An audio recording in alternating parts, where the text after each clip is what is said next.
For the record, the concept of alpha and beta humans are not supported by science and are considered a myth by researchers.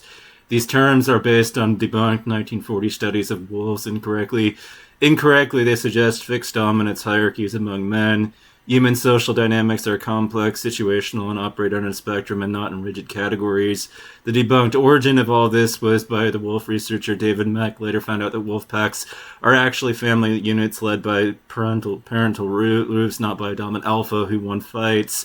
The science was misapplied. The concept was inappropriately transferred from early flawed wildlife studies to human social interactions by say the experts.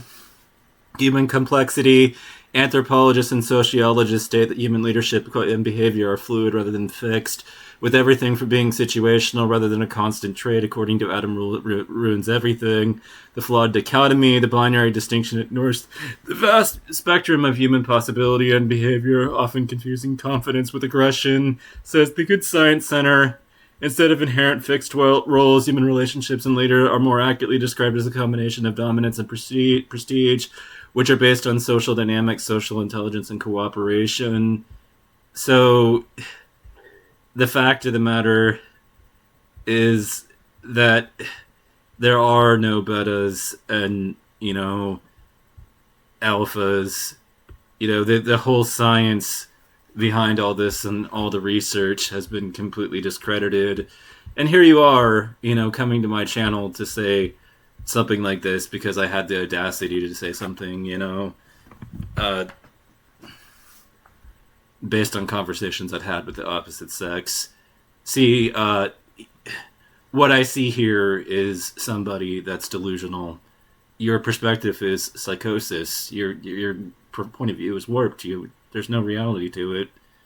You live in a fantasy world that has nothing to do with the real one because the very concept of betas doesn't exist.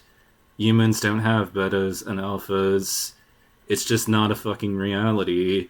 And the men who cling to this point of view are clinging to bad science and a psychotic delusion. Your anthropology has been thoroughly discredited. None of the experts believe in it.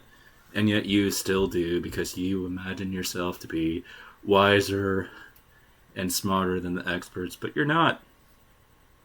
In fact, that is just overconfidence speaking right there.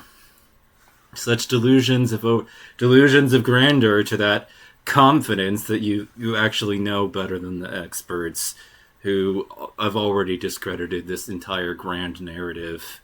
There is no such thing as a human being a beta. There is, however, a bunch of delusional men online who still cling to the psychotic lie